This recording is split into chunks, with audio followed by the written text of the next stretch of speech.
It felt like sort of ascending through the 7 circles of hell. I think I went through 5 or 6 rims. So basically the whole hillside is on fire. And then because of all the fire, the boulders up in the cliff above were getting dislodged. So then it was raining boulders down. I'd taken my helmet off because it was obviously like so sweaty and so hot. But I put that back on because I was like, well, I'm not getting clonked by a boulder at this point. I did a good bunch of wild camping. I had times when like there were hippos like roaming around the camp. And that was probably the moment when I was closest to throwing in the towel. Were there any moments that changed your life? They call it the Mountain Kingdom because it's actually the only country in the world where the whole thing lies above 1,000 meters of sea level. I had a moment there where I was like, this is the most beautiful country in the world. And like, I am lucky enough to have seen it. Welcome back to the Wild Ones podcast, the show where we chat about bike stuff. I'm Jimmy and I'm here with producer Emily. Hello. And a very special guest called Jake Thorpe, who spent the last 8 months cycling 19,000 kilometers from London to Cape Town in South Africa. He did it self-supported and self-funded. He's here with us to tell us all about it. Hello, Jake. Hello, Jimmy. Great to be here. So we literally met for the first time this morning. You actually contacted us because you thought that us having, or what you had done would be a really interesting conversation for our audience. We, of course, agreed, and fast forward a couple of weeks, and you are sitting in this chair. You actually contacted us from Africa on the road, didn't you? I did. It was just before finishing, and I don't know, you have so much time to think when you're on the road. And I just kind of like had this conviction that I just wanted to do some cool stuff when I was back. So I was listening to some Wild Ones pods while I was going, and I was just thinking, yeah, you know what? I think this would be something that people might want to hear. Wait, are you saying that we are considered like a cool thing? Oh, you know, like you can dress it up like that. Yeah, okay, I have just said that. So I'll let you have that one. Are you fishing for compliments, Well, Jimmy? yeah, well, that was how we started the email, and therefore he had to come on the show. You actually didn't start the email like that. So I guess a first question before we get into some news. Why did you want to share your story? What do you think there is about what you did over the 8-9 months that you were away that makes it interesting for our audience? Well, I think that it's just something that you don't have to be, you know, a pro athlete or like sponsored influencer or like a super rich kid to go on an adventure like this. And I think, you know, count myself as an average-ish Joe who's to say what's sort of normal, but, you know, an average Joe who's gone on an adventure like this. I just thought you get so much from doing something like this, and I want more people to be able to do it. So if I can share a little bit about what took me to the point of cycling across Africa, I'd love to share that. I think it's really interesting because there's this like sub-community within cycling, which is touring. Yeah. And it really feels like it's a different type of person than a roadie that gets into bikepacking. I can't exactly explain why it is a different type of person. And for some reason, you feel like you're a touring cyclist than a roadie that's into bikepacking. And I would always historically have argued that they are 100% the same person. But for some reason, you make me feel like they're actually not the same person, and that that touring is maybe an even healthier, better relationship with riding bikes than what I historically thought were the people that did bikepacking. That might not totally make sense what I said. It makes sense in my head, and I'm still going to go with it. I see that. I can see that sort of perceived distinction. And I think the thing that makes a tourer versus, let's say, a bikepacker or a roadie that's got into bikepacking is that maybe tours are made up of just like a weird and wonderful group of people who not all of them would consider themselves cyclists even, quote unquote cyclists. And I think as a result, it's a dead inclusive community of people. Anyone can be a tourer. I think one of the things that makes a tourer versus a roadie that's going to bikepacking is that I think there's less focus on the flashiest kit or the newest kit. And there's more focus on like what works, and like those are two very distinct things actually in practice. It almost feels like the bikepack, or the difference between them, or perhaps the difference between them, is that one type of person has got into it because of marketing. Okay, yeah. Whether they've seen something on Instagram or seen someone like Francis doing an amazing trip and thought that looks like something that looks like fun. Whereas touring people, I think you've hit the nail on the head.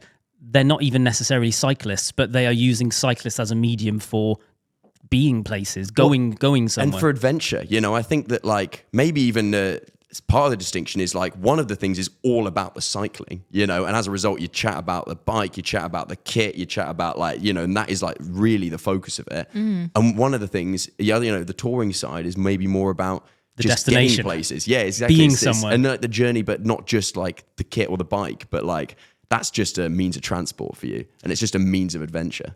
So I guess this is a really good next question.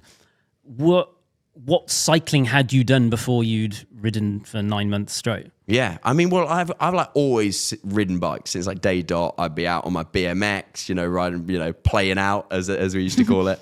And I once the only sort of like flirtation I've had with anything competitive was BMXing when I was a kid. Yeah. My mum took me to a few BMX tracks, but I immediately had to stop because I was dead bad loser at that point. I was like, so she was like, well, "You're not going again." So I used to tear about on sort of 90s mountain bikes when I was younger, and then ironically, or in the 90s. Oh no! I mean, well, I was born in '99, so I just had bikes that were sort of 10 or 15 years old. So so I used to tear about on those, and then when I got to uni, I went to uni in London, and I would always use bikes to get around. And then as a result, I started sort of getting into not official alley catting, but like just tearing around London on a bike and really enjoying that sensation. And then when I was maybe my final year of uni, I went on my first bikepacking trip. And from there, cycling just transformed into, adventure and a means to sort of do big trips.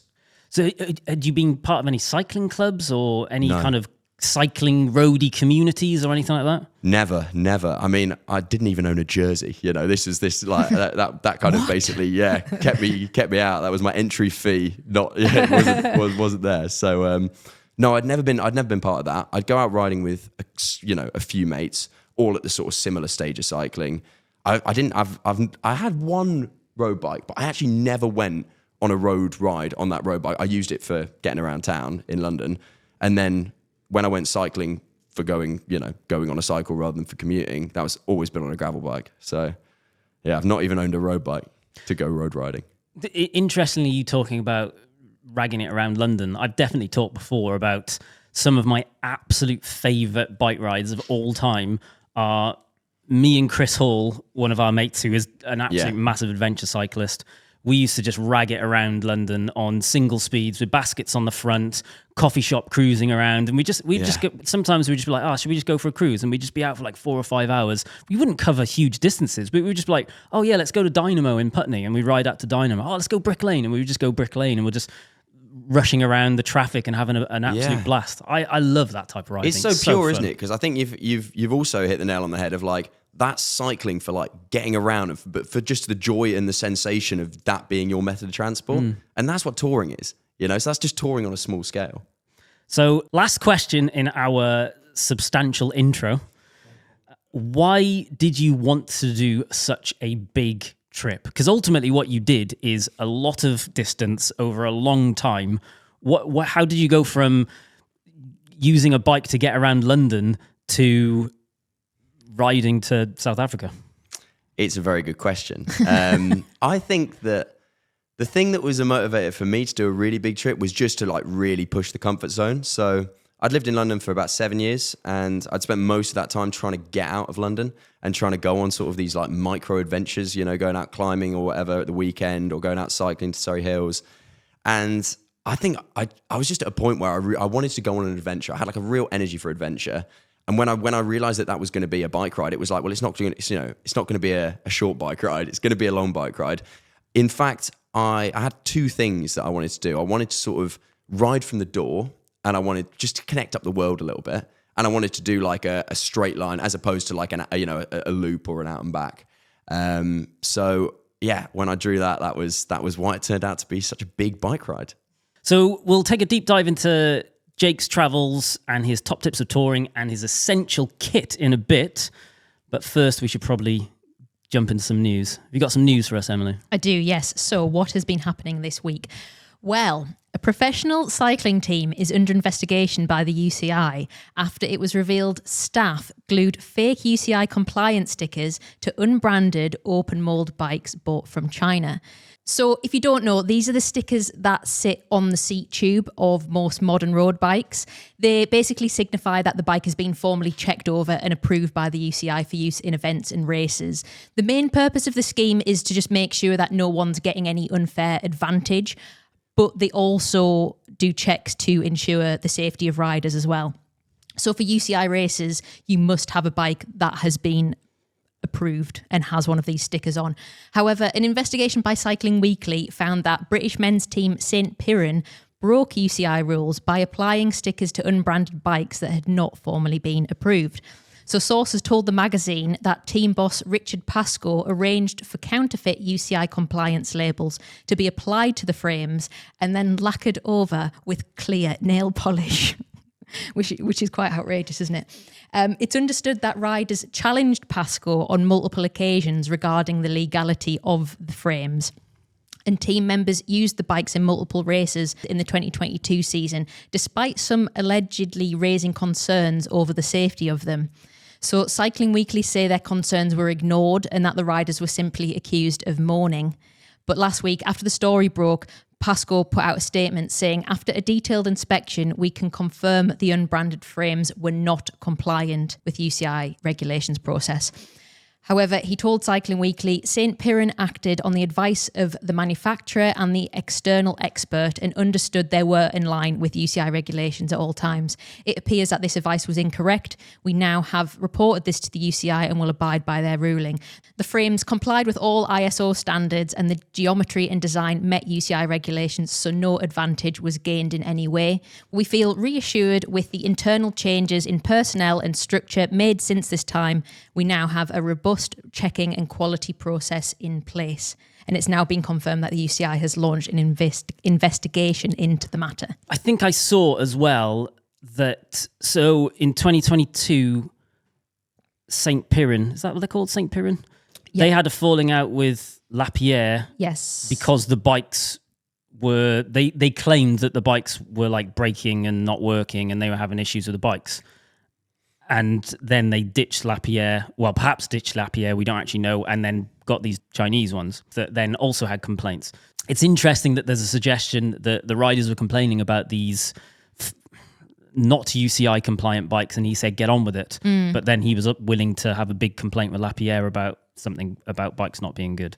It's kind of like a contradiction, really, isn't it? Yeah, there's a bit of irony there as well. We should say that Lapierre contested the idea that there was anything wrong with their bikes. But yeah, there was maybe even a court case. There was definitely a claim of like something like £100,000 and they both got lawyers in to try and negotiate. I don't know what came of that, but ultimately, yeah, Lapierre was their bike sponsor. They had a big falling out and then presumably were left with a gap of what bikes are we going to use. And I think actually on that tour of Britain that year, they had riders turning up on S-Works, on Treks, potentially just scrambling bikes together to get the races done before then these unbranded frames came in to the picture. There was also claims in this same story that's come out that the team owed staff a lot of money. So Steve Lampier, who was a DS, alleges that the team owed him around 27 grand. And he says some of that was to cover the cost of hotels in Europe, which he had to pay out personally because basically him and the team and the staff were turning up pre-race and the hotel had not been paid for. So he was then having to pay that out of pocket. The team deny that. They say there's no overdue invoices. But, I mean, it sounds like shit has well and truly hit the fan. This is terrible. It's a shame in some respects because St Piran were kind of, I almost feel like a lot of the big British teams have crumbled and they seem to have been the last team hanging around or that have come through with a good roster that are really good for like development of like good riders. There's some incredible riders on that team, yeah. But it really does highlight how bad this kind of mid-space of bike racing is run. Like this is like, you can't just buy generic bikes that are a nail varnish on a sticker. That's outrageous. And to think you can get away with that and then treat your staff bad enough that allegedly they've got 27 grand's worth of outstanding or debt or a due all of this money. Like that's not acceptable. It really feels to me like grassroots racing is just about still a thing. Super top end pro racing is absolutely booming. And this whole space in the middle is just crumbling. It's got astronomical costs, and none of the brands or businesses involved in it are actually making any money back off it, it seems. And it's a shame, isn't it? Because if that middle ground goes, then like how does anyone go from the grassroots to the big leagues? Yep. It's like the big leagues just become unaccessible. And it sounds like, I did a little bit of looking into St. Piran, and it's like they've got some great development programs and like about bringing women into the sport, and I just think, yeah, if you lose that middle ground, then suddenly top end just becomes dead unaccessible. Yeah, it's hard to know what's going to be the future for St. Piran. I mean, since then, they've now found a sponsor. They're riding Trek, and that's their sponsor. This happened 2 years ago. I guess it's whether these sort of allegations will haunt them, whether the money that they allegedly owe will hang around. But I mean, I think the main concern here is there obviously was a gap and a hole to fill in terms of they quoted something like 60 bikes. That's so many bikes. Seems so many, doesn't it? But perhaps I don't know how big their roster is, how many bikes people need, but potentially it was there to fill a gap. But the bigger issue is it's rider safety at the end of the day. Like part of that scheme is to make sure that, yes, frames are compliant, but also frames are safe. And they had riders compiling documents of safety concerns there. Like there's a duty of care there, isn't there? I don't care how aggressive a bike racer you are. If you get into your head that you think something is not safe for your bike, there is no way that when it comes to that key moment where you've got to put down the big numbers, that doesn't get into the back of your head and you just go, yeah, what if that bar snaps? Or what if that wheel crumbles? And you're going to lose that edge. You need to have complete confidence in all of that equipment if you are expected to commit 100% to winning a bike race. Yeah. Oh, one more thing. I guess is it news? It's kind of news. Well, it's maybe not news. Do I have to? What are you saying, Jimmy? Whenever I talk about Recyclebike, do I need to caveat that I'm a trustee for Recyclebike? Well, you've just done it. I'm a trustee for Recyclebike. So it's the final week of the Recyclebike crowdfunder. We have mentioned it once or twice before, and I'm going to give you some more information on it because I want to raise as much money for them as possible. So Recyclebike, they have a bike referral scheme where they provide free bikes, helmets, locks, and lights to a range of community groups, including children, families struggling financially, refugees, and people seeking asylum. Since 2020, they have given away a whopping 1,055 bikes for free to people that need them. This year alone, they've also run 180 hours of workshops, which includes pop-ups in schools, street repair sessions in low-income neighbourhoods, weekly young volunteers clubs for 13 to 16-year-olds, women's monthly workshops, and an LGBTQ plus monthly workshop. They are only able to do this work because of a small number of core staff and a whopping 40 volunteers. So if you are one of those volunteers, thank you very much. The funds in this crowdfunder will go towards heating the warehouse so that they can provide a warm, safe, pleasant working environment for the volunteers and staff, covering essential operating expenses so that they can continue to run the premises to offer services like the bike refurbishment, teaching young people, women, asylum seekers, and members of the LGBTQ plus community bike mechanics for free, and ensuring that they have the right qualified staff to facilitate all of those programs.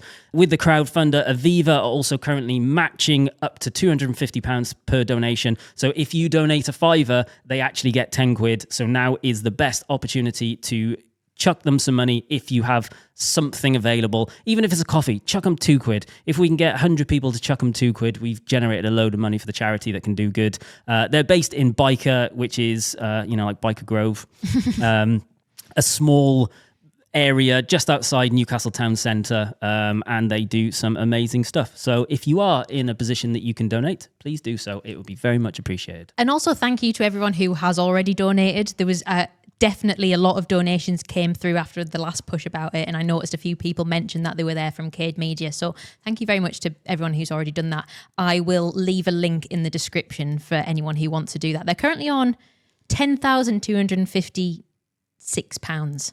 That's a lot of coffees. It is a lot of coffees, yeah, and their target is 15 grand. So anything anyone can do to help would be greatly appreciated. Thank you very much. Now on to our big question. Oh, it's your bit, Jake. How do you go about tackling a 19,000 kilometre cycling trip as an average cyclist? Go! Right, okay, well. Let's go. Let's break it up into some sections. The first one we'll start with, which is, I guess, quite often one of the first things that people consider when they want to do a trip is route. Yeah. Why did you decide to ride essentially from London to Cape Town in South Africa? Well, this is actually quite a funny story. I mean, I decided on this route as a reaction to one of my friends. So I'm absolutely not the first person to do a long bike ride. I'm actually coming at the end of a long list of people who've done many longer bike rides before. One of them being my friend who cycled with another friend of his from London to Almaty in Kazakhstan, so like across Eurasia. So he cycled across that west to east axis. I joined him for a couple of weeks through Turkey and Georgia, which is kind of what, started to brew this idea for a long bike ride for me. Anyway, then when it came to the idea of okay, well, I'm actually going to do this long bike ride, I need to come up with a route. I was like, well, I'm not going to do the same route as him, So I was like, well, where else can I draw? And like I said, I wanted to go from the door. I wanted to, cycle from home, connect up the world. So he had sort of east-west covered. So that left north-south, and if north-south meant Africa. So that's how I ended up cycling across Africa. So how did you actually plan it? Like, how did you go from, okay, I'm going to ride through Africa, and then go well, these are the roads I'm actually going to ride on? Yeah, it's a good question. I mean, the first thing to say is there aren't as many roads. So it's, I was trying to plan a bike ride, up in Newcastle the other day. And I was like, there's so many roads. It's impossible. So I think it's actually easier than you think. There aren't that many roads. It's not like this sort of vascular network of roads like you see on the, UK roadmap, but actually they're just quite a few main roads, and you have to take, in some cases you have to take the main road because that's the only cyclable road. Mm-hmm. So it goes, I started with just scouring over a map, like an old adventurer. They might slap out an atlas, dust the cover off, and then just sort of start to draw a line with their finger. Obviously, new school of Renfrew went on Google Maps and just had a sort of scroll around and started to connect up the countries. But then obviously you have to see what's feasible. And there are a lot of questions around where actually can I go through, and is this route possible? So then you start to look online and sift through old blogs and read what other people's experiences are. So were you creating daily route map, routes to follow, or were you just kind of going, well, I know it's this way, I can just follow that road for a bit? Well, I think for me, planning the route was a bit of a comfort thing before I headed off. So I did a lot of route planning, and so I started by essentially cross-checking with government websites to see which countries were feasible to cross. Yeah. Once I'd figured that out, I went through the really arduous task of going on Komoot and doing a full Komoot route. So I think I had west side and I had east side when I decided that I was going to do the northwest and the southeast. And it was it's a long process because we can come on to this later, but Komoot just does not work in Africa. Right. It's well, for what I wanted to do, it just wasn't the tool for the job. So it would basically, instead of planning on a main road, because obviously when you're in Europe, it doesn't want to take you on a main road because it's not super safe. But when you're in Africa, it's the main road's the only road that you can ride. So you need to go on that road, but it wants to take you on any diversion. So it sort of takes you zigzags across this main road rather than actually taking you on the thing. So I basically went through the task of planning individual waypoints along these main roads. And then I had this whole thing.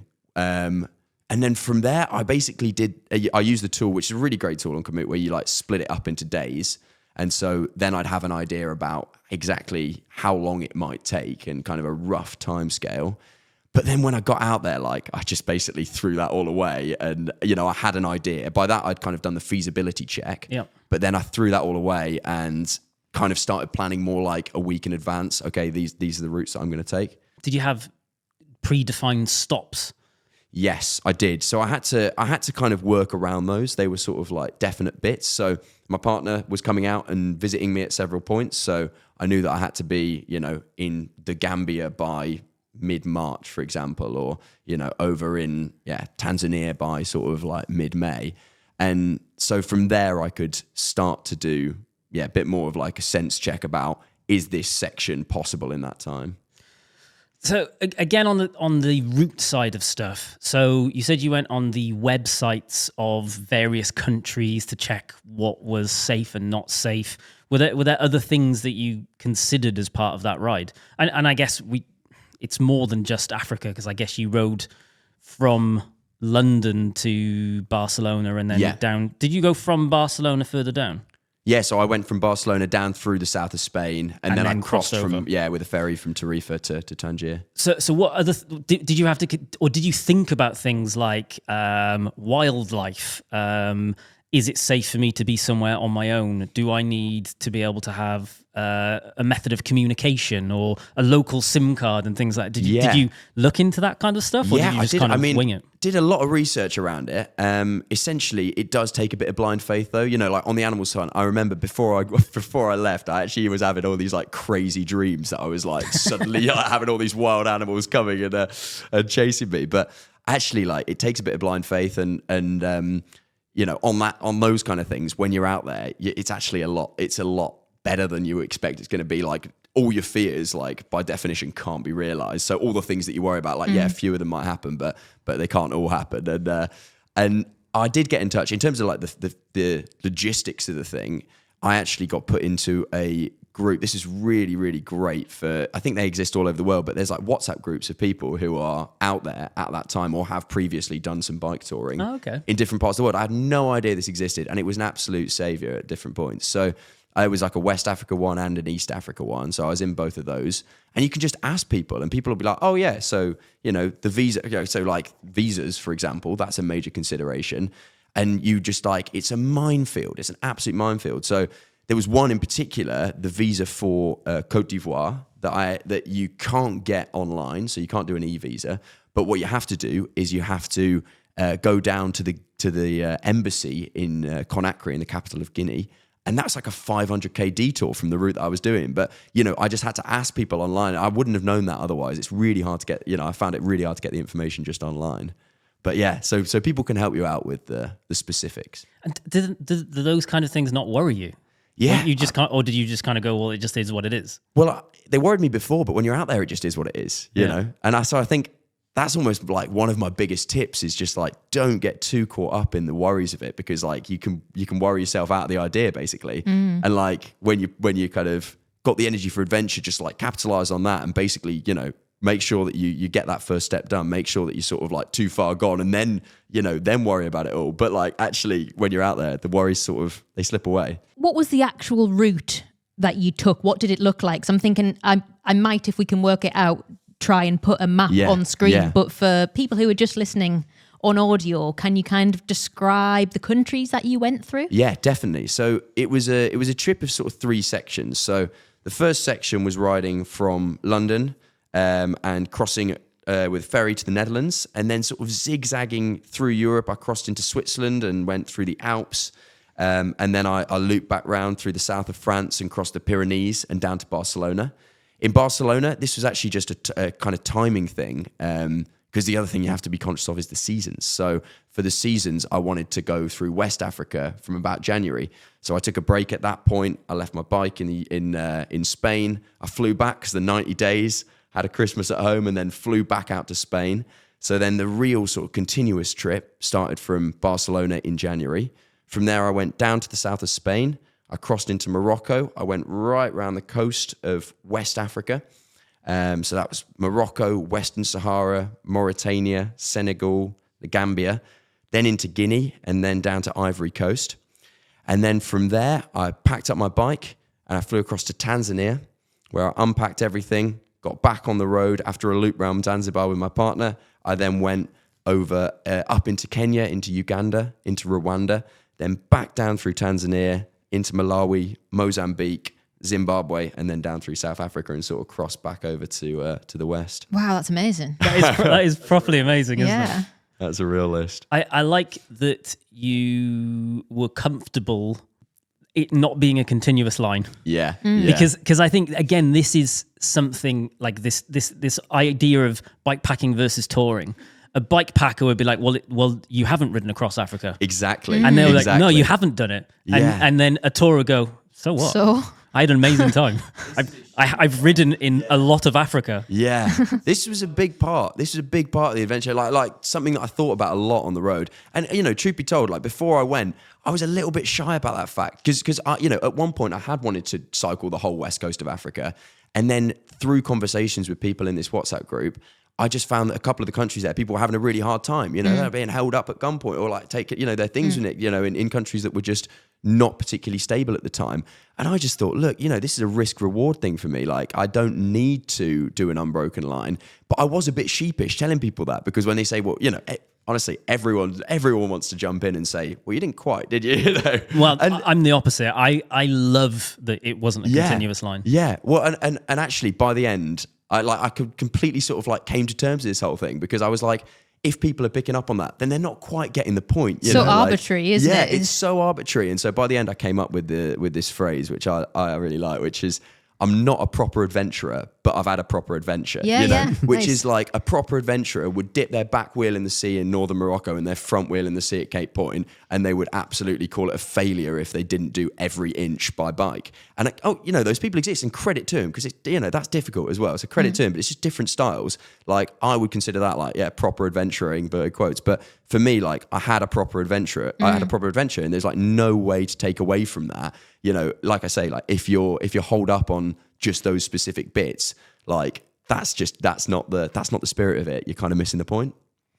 How did you decide how much to ride each day? Was it based on being able to get to like the next town or whatever? So were some days longer and some days shorter, or? Yeah, I mean, I kind of had a bit of a philosophy of like, when I'm riding. I got a lot out of doing, big days on the bike. And so I basically did about a 4+1 or a 3+1. So like 4 riding days and then 1 day off, and just like rinse and repeat that. But I really liked, like I said, I got a lot of pleasure from doing big days on the bike. So it was quite to do with just like how far I had to go, between 2 definite points where I was like meeting someone, for example, or, where I need to catch a flight. But, and then I sort of backtracked. So I was ambitious in terms of the distance versus the time, because I knew I liked to do. What's a long day to you? I mean, I think my trip average was about 140k. But so some days were sort of 250k, and some days were like 80k. But yeah, I think about 140 or 150 was about trip average. And are you like getting your head down and getting the miles done, or is it more relaxed? I wouldn't say I'm a particularly quick cyclist. I'd say I'm like average, average cyclist in that sense. But I like happy to sit on the bike for a long time. It was minimizing rest, really. If you're doing 250k a day, you're not an average cyclist. No. What I mean is I'm not, people would be able to do that really quickly, for example, and I think I just did my own pace. I did my own pace, but so for me, it was about minimizing stops. Like, I'm happy to sit on the bike for a long time, and like I'd stop for like, a tiny bit. But in days in the desert, for example, there's just nothing to do, So like, if you stop, what you're going to be doing anyway? And it's actually, when it's hot, it's cooler to stay riding. So, you've got a bit of the wind going by. So I just did long days on the bike. There must be a couple of standout moments. Like, if you just think about that trip, there must be like 2 or 3 or 4 or 5 things where you're like, this was a significant moment. Yeah. I'd say tell me them all. Oh, as long as there's not more than 5. No, there's definitely more than 5. It's funny that, isn't it? Like, but I'd say the particularly memorable moments were like, sometimes like the really hard physical times, like, that almost imprints on your mind quite easy. Like you don't remember the sort of like easy days of cycling so much, but you do remember the really hard days of cycling. So I know there was one like just towards the end going through Lesotho, which is awesome country. It's like landlocked in South Africa. They call it the Mountain Kingdom because it's actually the only country in the world where the whole thing lies above 1,000 meters of sea level. It's epic. And there's the highest roads in Africa there as well. So I cycled up this pass called the Sani Pass that basically goes into Lesotho from Pietermaritzburg in South Africa. And it was an elemental day. It's like biblical. So basically this Sani Pass is this like, crazy hairpinned gravel track. It's unbelievably steep. It's unbelievably sort of chossy rock, like huge boulders. I had my tires deflated to about the maximum I could. And anyway, so I was like, started going up, and then I see all this smoke ahead. So then I'm entering into this like haze. I'm like, what is this? And then I climb to the point where I see what's causing this haze, which is like massive bushfires. So basically the whole hillside is on fire and it's raging. It's totally elemental. And also when you're kind of at your limit and you're just like surrounded by smoke, it's not, that's not a great feeling. So it felt like sort of ascending through the 7 circles of hell because I had, the smoke and then the fire. And then because of all the fire, the boulders up in the cliff above were getting dislodged. So then it was raining boulders down. I'd taken my helmet off because it was obviously like so sweaty and so hot, like so hot. But I put that back on because I was like, well, I'm not getting clonked by a boulder at this point. And then when I got off to the top, then it was the wind. The wind was just gale force. And I was having to like hide behind my bike for fear of getting blown off the top. So, you know, when you get to the top, when you get to sort of the top of that and then you have a beer actually at the highest pub in Africa, that's your reward for getting to the top of the Sani Pass. You know, stuff like that, you're not going to forget anytime soon. This is a hard question. It's not actually on, you haven't heard this question before. Were there any moments that changed your life? Was there anything just kind of that happened where you go, wow, that like my outlook is now different as a result of that? Yeah, it's funny. I'd say it's not a particular moment, but like it's just an accumulation of little moments, you know? So for me, it was just getting through like times when I was just like, I'm done. I want to quit. So I think like, for example, the day to Cape Point, the end was like totally insignificant for me. It was like one of the easiest days ride. It was super nice, great weather. Like I'd unloaded my bike. It was like, that's really not going to stick in my memory. But the days where like I was on some random road in some random country, just thinking like, I am absolutely done with this trip. And then you wake up and you don't quit, you do it the next day. Like, I think it's an accumulation of little moments like that hopefully have a lasting impact on me. It's like a catharsis. Yeah. You come out the other end of it. It's like what doesn't kill you makes you stronger. Yeah, exactly. People were like, how was it? I was like, I survived, It's like, I survived. That's about as much as I could say. What were your favourite countries that you went to? That's a great question. You're not allowed to say all of them. No, I can't. I mean, in terms of the riding, I'll focus on the riding maybe. Like for me, that was because that was a big part of the trip. Like I say, like when I was riding and I loved that. So Lesotho was one because that just was incredible. I had a moment there where I was like, this is the most beautiful country in the world, and like I am lucky enough to have seen it. It's like that was a really cool moment. But I would say Rwanda was awesome as well. So that's like they call that the land of 1,000 hills. You can see the common theme here. I like the climbs, but that was a really nice place. I mean, for example, Rwanda is actually going to be hosting the UCI Road World Championships next year. First time on African soil, and it's going to be in Rwanda. I mean, you'd think like it would have been hosted in South Africa before or something like that. They've got like a great cycling culture. But yeah, Rwanda is that good. It's just that good for riding. And then for me, the other one was Mauritania, which, people like, whenever I say Mauritania, they're like, well, you say Mauritius wrong? Like, is that? But yeah, so Mauritania was awesome because that was like my first sort of country after Morocco, which has got sort of some more like familiar or Western influences, I'd say, in Morocco. Like things work pretty well there. And then I was like into Mauritania where it's like, yeah, I mean, you don't see a town for 100K. And it was days there where I went through the desert I started actually in Mauritania with a train ride. Now this is a strange thing. There's a train called the Iron Train, and basically it goes from inland Mauritania out to the coast and it transports iron ore. And so locals for a long time have been using it as a way to sort of like get around the country.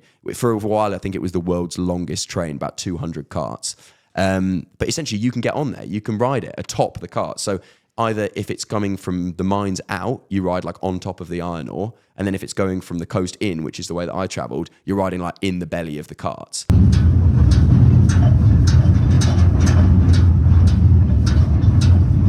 And so I went inland and then I cycled from inland Mauritania. And yeah, because you've not got the coastal weather, that is hot. I mean, it was 50 degrees some days and riding in that, it's like something I've never experienced. So it was like this incredibly hard physical environment, but then it's so beautiful. It's like the Grand Canyon there. It's like these sort of, flat top mountains that, stunning stuff, but so stunning because you're in such a physical pit.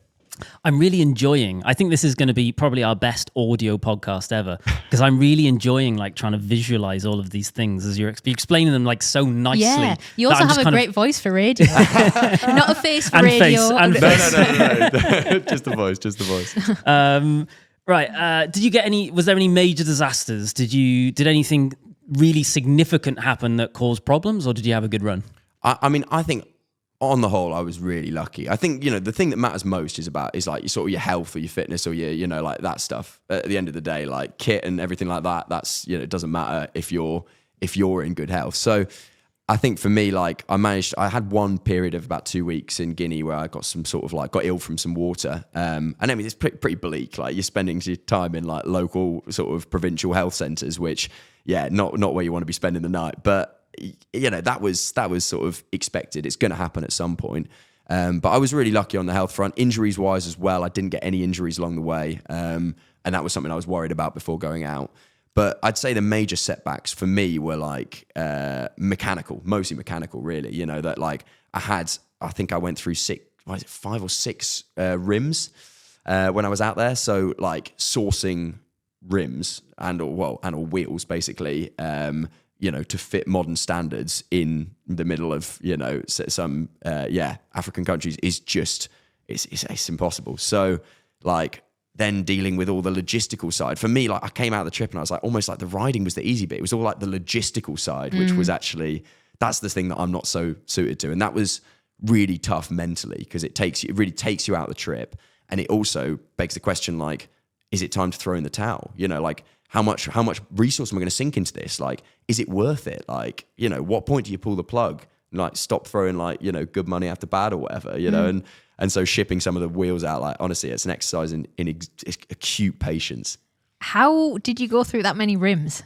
I mean, was it a weight know. issue or? Well, I mean, I think they're rims that I've used like unloaded and they're great for that. And like, I mean, I was within all the weight specifications, but like, yeah, I think it's just tough. It's rugged terrain. And when you're riding it loaded and off road, yeah, it was more than they could handle, I think. So. Francis, although he has never done anything, in my opinion, he has never done anything as extreme as the ride that you've done. But what Francis has done is ridden in a lot of random countries around the world in relatively rural bits of them. And he always talks about not old tech, but like basic tech on bikes. Yeah. Like whenever he's talking about disc brakes, you know, everything is now disc brakes. So if he's going to ride, if he's going bikepacking, he wants to be on mechanical discs, not hydraulic discs. Yeah. Although hydraulic discs are significantly better at braking, he knows that it's going to be an absolute pig if anything goes wrong with them. Whereas a mechanical disc, he'll take a couple of sets of pads. He only needs to change the pads. If anything goes wrong, he can just change a cable, or you can find a bike shop with a cable. And similarly, you know, this is where old tech really comes into its own. Absolutely. Is these kind of like proper touring adventures. And that's what we were talking about at the beginning with like difference versus sort of like, you know, your roadies going to bikepacking or whatever. Like I think the first thing to do is release any kind of, you know, attachment to the freshest kit because like it's actually just going to get you into more trouble than it's worth. It might look great, but really like it's actually. Yeah, it's in these parts of the world. Like, absolutely, if you're doing like a tour around Europe, you're gonna be sweet. But I think in these parts of the world, that's the one thing I probably would have done differently on the kit front is taken older kit and taken stuff that also I'm not so attached to because I spend a lot of time worrying about my bike, you know, and actually like that's not something that takes you out of it as well. Yeah, fair. Sorry, just going back to the wheels thing for a second, because that sounds like an absolute nightmare. So you're using wheels, they then break. You're then getting in touch with the brand and arranging for new sets to be shipped to you while you are moving, or you then staying in a certain place. Like, how does that work? So I actually got them shipped to my folks in the UK, and then I paid to get them sent out because it's just otherwise it's impossible. You know, like to where? So the first one was actually a really lucky coincidence. So, I mean, I had no idea. I've never cracked a rim before. So I had no idea that, I mean, I kind of knew this was a thing, but like I didn't, you know, I wasn't checking my rims. They were new wheels for the trip. I was thinking like, they're going to be fine. And I was in Morocco and I like re-lubing my chain. I was knelt down next to my bike and I just see these like hairline cracks like around the sort of spoke nipples. And I'm like, oh no, like this is a cracked rim. And because I hadn't been checking, like they were around like a lot of them, you know, and I was like, this is kind of dangerous territory. As it happened, a couple of my old colleagues from work were heading out to Marrakesh to meet me just for like a weekend at that point. And they were flying from Gatwick. So the brand's like HQ or like warehouse was like right near there. So on the way to the airport, they picked me up a replacement rim and then they brought it out with them. So that was like the first one. And then, yeah, in Mauritania, I think it was, I noticed that not only the back, but also the front of this. So the replaced back and then the new front. The new front and then like the original, new back, original front. Here we go. We'll get this. There were so many, honestly, so many permutations, combinations. But Looking the same, like hairline cracks. Hairline cracks. It was always the same things. Yes, okay. yeah. These were aluminium rims. So like, I think, yeah, aluminium. Also, it fatigue. So like once you sort of got like one crack, it's like got a point of weakness, and then these sort of cracks sort of like tend to like spread around the other spokes, you know? So yeah, so it was just like, yeah, these hairline cracks. And I mean, eventually, like if your spoke nipples just pull through and then you can't tension your spokes. See, that would probably be enough to have me out. Yeah. Because I would be thinking, if this fails when I'm like in no man's land, like what would you do? What were you thinking you would do? You must have had some kind of plan. Well, the really good thing, and it's like, you know, underrated of bike touring, is hitchhiking. Hitchhiking is awesome. Like if you can, I mean, there are always these, especially in the countries I was going through and on the sort of like more main roads, like the heavy goods vehicles, like, you know, big lorries and things like this. It's like so like ad hoc, you know, life is so ad hoc. It's not like so regimented and so many rules as over here. So you just like flag one down and say, hey mate, yeah, you know, can you help me out here? Have you got space in the back for my bike? And then you ride with them in the cab and they'll take you to the nearest, amazing. You know, so that is a great backstop actually. But yeah, there are points where you're like, well, you know, this could be really bad for me. And like, you know, even if you get taken to the nearest town, they're not going to have you they're not going to have your parts. So you can't hit, I mean, there was one point where actually my rim broke 2 days after I'd put on a new one. This is like, my God. This is crazy. I was like, this is insane. You know, by this point, I'd also, by the way, done a massive reduction of my stuff. So I was like well within the way, you know, I was like really like, I was light. I had one pair of bib shorts. I had no long trousers. I only had Crocs, you know, that was like I was running a really like tight ship on kit by that point. And and it cracked. And I was like, right, the only place where I can get this new wheel delivered to is in Lilongwe in Malawi. I was just out of Rwanda at this point. That's like 1,000 Ks. Like, you know, as the crow flies, I would have not, the rim wouldn't have lasted that long, you know? So I've got to think, right, how am I going to get down? So I start to hitchhike, and by chatting to the truck drivers, I realize that no one really goes down that route. They go because they've got trucks. They don't mind doing like, you know, they do like a 3,000 K route that goes across to the capital of Tanzania and then down. And anyway, so at this point, I was like, right, having to piece together all of these sort of different transport routes. And so I was like hitchhiking, and then I got this like overnight, like rickety train that goes like I think it goes once a week or once a fortnight. Managed to catch that, you know, and then I was able to cycle about 400 Ks of it because I was like, you know, my rims will last for some of it, but they're ticking time bomb. So yeah, you've got to be flexible, but hitchhiking's a really good tip for that. This literally sounds like that TV show which we watched. Around the world? No. Oh, is this race around across the world or something like that? It's the BBC one. I was thinking the same. So there's a team of 2 people and about 6 teams. Okay. And they're given a budget, and they have to get from A to B via various checkpoints. Brilliant. And it's all using like public transport and getting jobs along the way to make their budget go further and things like that. And it feels like the way you're describing that. Yeah, and we watch that and go, this is my hell, but it sounds like it'd be a great day out for you.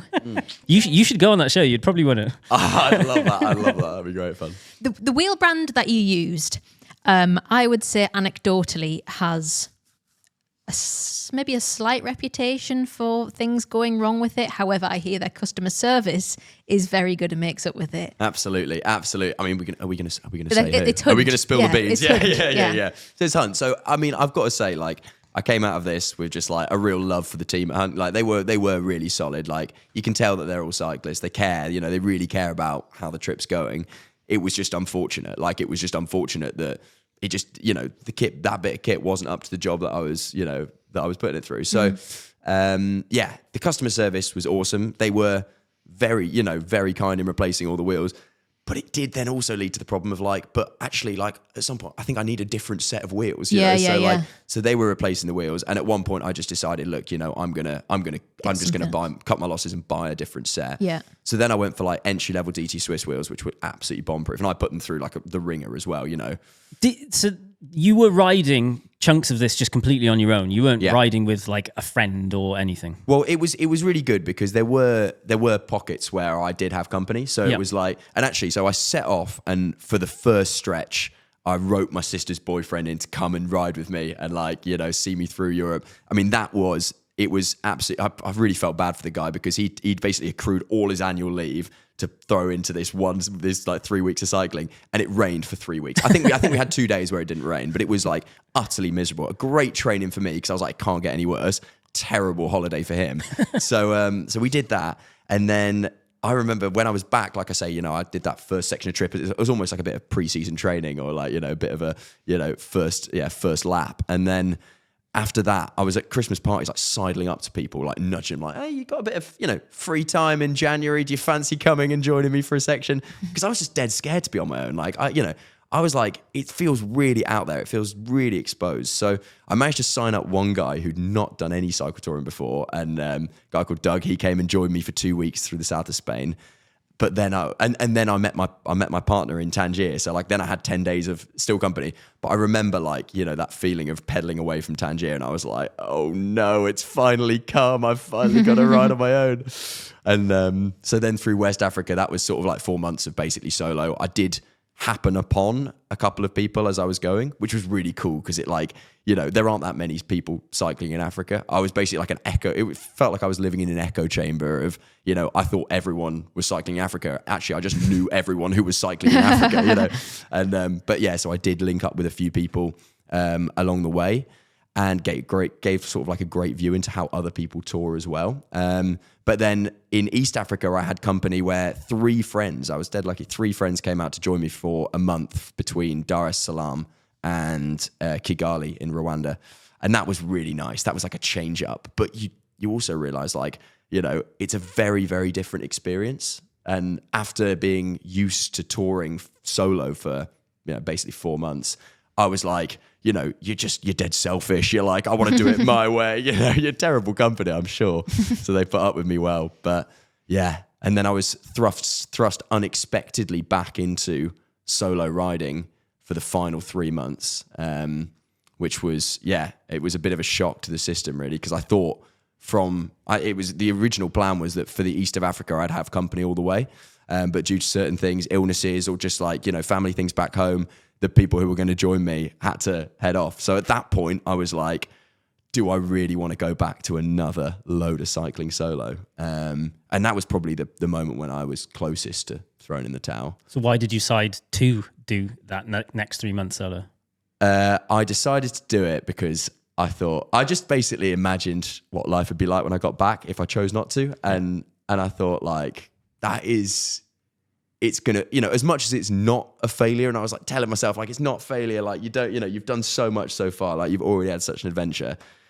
For me, I was like, I'm gonna beat myself up about this if I don't do it. And like obviously now I'm like, wow, so glad I didn't throw in the towel at that stage. Mm-hmm. And actually, some parts of those sort of final 3 months was some of the absolute highlights of the trip. And I do truly believe that some of the bits solo are like just miles above like the emotional experience you can have like with other people, because it's untempered. Like imagine, so you if you're doing things in a group, suddenly you're all sharing your experiences and you come away with like an amalgamation of everyone else's experience, but like if you're on your own, it's just like it's your own experience and you can have whatever significance you like, and it's intoxicating. It's dead intoxicating just being able to choose like where you place the significance and just really like feel proper emotional significance to like certain points. That does make me want to do a solo adventure, but I know I'm not going to do it. I like that. You got to be honest with yourself. The reality is I'm not going to do it because there's dogs in the world and they'll chase me and then they I'll pull them. are horrible. They are horrible. Did you had this before then? Like a lot of dogs. Well, I have. There's enough stories about dogs. I don't know why. I love dogs, but they always want to eat cyclists. They do. It's just... So as a result of it, insane. I have this huge paranoia about dogs. I've never been bitten by a dog, thankfully. But for some reason, I just have this thing with dogs. Yeah. And now you've definitely sealed that I'm not going to go and ride solo across Africa. Anywhere but Morocco. Morocco was that was the terrible place for dogs. I had a seething hatred by the end, but I've come back and they're all lovely. So, what regrets or things would you change that you did in the trip? apart from starting with a different set of wheels. I think that's that. Slash older technology on your bike, perhaps. Yeah, if we don't just make it about the wheels. Not just about the wheels. Yeah, no. For me, it's like, the only real thing I would have changed would be just riding on some slightly older standards and things like that. But then again, like, it was just unlucky because if things hadn't, if things hadn't gone wrong, I would have been like, that was an amazing setup. Like by the end, I was like, just wouldn't have changed a thing about it. So it was just, that's kind of like an insurance sort of thing.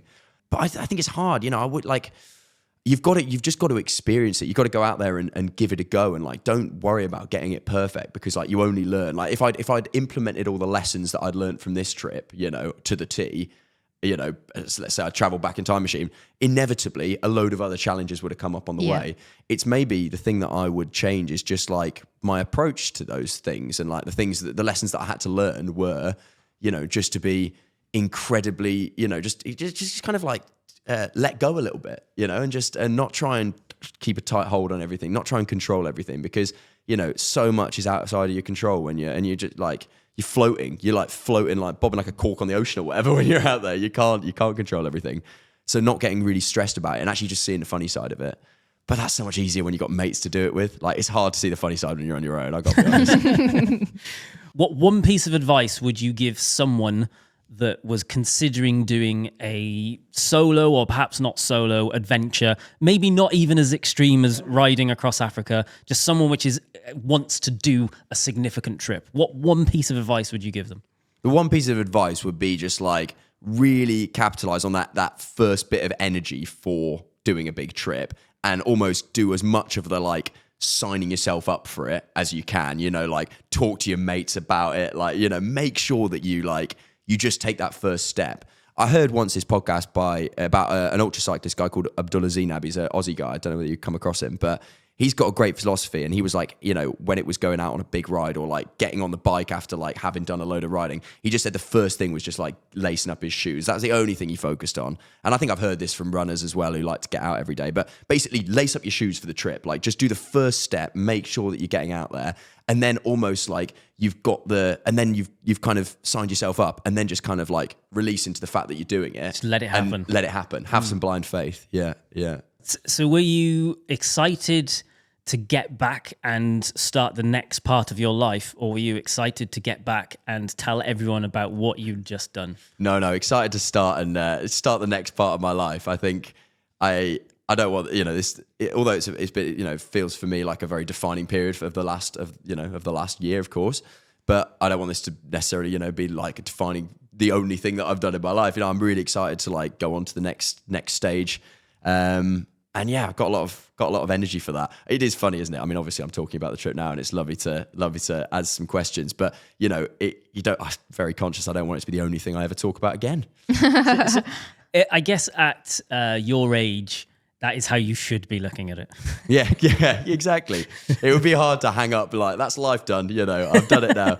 I remember it was actually when I did a bit of tutoring when I was at uni, and I was tutoring a kid, and his dad actually, I had no idea, but his dad happened to be like a British actor, appears in a load of films. I'm not going to say what it is. I don't know whether there's any sort of confidentiality about that, but about the fact that I was tutoring his son. But anyway, he said an awesome thing, which was like, he said, I don't care like about my son's grades. Like, I don't really care about, the pure academic performance. What I want to get out of this is I want my son not to be a watcher, but a doer. He's like, there's like a lot of like just pure like watching in the world and like, spectating, but like actually like just getting involved in some stuff.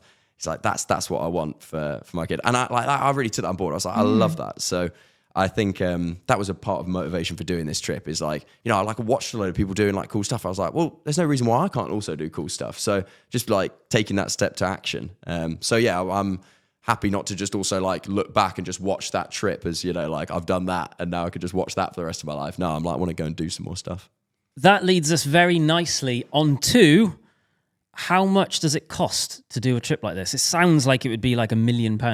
I think I spent in the region of sort of £10,000 to £12,000. Now that sounds like a hell of a lot, but also when you think about it, like that's a year of London rent. Oh, that's pretty good for a year of London rent, actually. That's a new road bike for some people. That's a new road bike for some people, exactly. So I could have either purchased top of the range superbike or sat around in a small flat in London or gone on this trip for the year. So I'm happy to have gone on this trip for the year. So is that like everything, your full costs? That would be, about everything. I mean, so I had some kit already. I think that's the great thing with bike touring, that once you've got the kit, it's pretty good for a long time. I mean, like, you see a lot of tourers who are operating like 40, 50-year-old kit and it still works. So like, that stuff can last for decades if you get the right stuff. And then I think that was like, visas, flights, rainy day fun. So like obviously getting all these wheels out here and stuff. In terms of like planning that, I operated on I did a monthly budget before I went away. And then I something's fairly realistic, and then I just inflated it because I was like, stuff always goes wrong. So I inflated it, and that left me with about £1,000 a month as like the budget, Yeah. And that's like inclusive of everything. Wow. When you look at it like that, obviously £1,000 is a lot of money, but when you think that was your outgoings for living, then all of a sudden that's actually not very much, is it? Exactly. And I mean, like, in terms of in the countries that I was traveling through, like, I wouldn't spend anywhere near that some months, but then also like, some months I'd have to ship a set of wheels from UK to, Tanzania or Malawi. Yeah. So presumably that cost is that's the travel costs. That isn't like your bike and the stuff that you were wearing, that kind of thing. Well, I mean, it was, I think, probably about that total cost included, bike and things like that. So like I say, I had some things before. Bike, I got on a cycle to work scheme. But yeah, it's like, I would say in that realm, like 10 to 12. Oh, wow. Yeah. So you said you had like a monthly budget. And that was, you were comfortable that kind of allowed you to keep on top of, like, ultimately, how strict were you with how much you were spending, or were you relatively fluid with it? I would say I was fairly fluid with it. I mean, you have to be, like, like I say, sometimes you're not spending anything. Sometimes you suddenly get these big costs. I mean, I wasn't living extravagantly, put it that way. Like, I was eating, rice and beans for lunch for I don't know, months at a time. I ate sardines 3 times a day for a month through Mauritania and Morocco because it was Ramadan at the time. So like, you can't spend a lot of money like in a lot of places. Like, there's just not the things available to buy. What kind of places were you staying in? Did you do any like wild camping, or was it all staying in hotels? What kind of where were you spending nights? I did a good bunch of wild camping, which is dead. That's dead effective on price. So like through West Africa, I wild camped basically every night that I was riding. Is that not dangerous? No, that sounds terrifying. I wouldn't do that in this country. Well, it was one of the things that it does seem terrifying, and like also fair enough. Like it's pretty exposing. What about the tigers? No, there's definitely not tigers. Not tigers in Morocco. That's tigers. India. Well, actually, I don't want to say this because someone's going to Google it. And I'm going to sound like an idiot. But yeah, no, I wasn't worried about the wildlife. I mean, actually, it's mostly in national parks these days. If I went through Botswana, I know that people tend to light a fire outside their tent at night, and that keeps things away. But I had times when like there were hippos like roaming around the camp, when I was by Lake Naivasha in Kenya. But you're in a tent, so like they're kind of, they don't really interfere with the tent. I guess in most cases it just looks like a rock. Yeah, exactly. And if they do recognise that it's something that's not usually there, they're just like, well, I'm not going to go near that. That's scary. So yeah, I did mostly camping through West Africa. In East Africa, it's actually so densely populated that it's dead hard to pitch up. And, like escaping the road, suddenly you're swarmed by 100 people. So I had a few nights where like people would be surrounding the tent all night and just sit there with torches and just like, watch you through your tent. They're just intrigued, but it means that you don't get a very good night's sleep. So there were like, rooms that I would definitely not choose to stay in if I had another option, but that was all there was. And, often attached to bars where there was an MC playing incredibly loud music and shouting over most of it. I'd be all right if it was just the music, but it was like the relentless shouting. So I stayed in a lot of sort of guest houses in East Africa. They're about £2 or £3 a night if you get the right one. And then down in South Africa, I basically made a decision based on the information that I had and from other people's experiences not to wild camp. And you basically can't because everything's fenced off. But, in terms of the safety, people said don't wild camp. So I only stayed in like official campsites or then guest houses. I mean, I also encountered a load of kindness in South Africa where people had put me up, on the house in some pretty nice places actually in the end. So that was a nice sort of departure from just guest house or tent life. I've definitely heard quite a lot of people talk about the hospitality of people in places that you would typically expect to be dangerous or problematic, and actually it's incredible, like way more not like hospitable than it is in England, for example.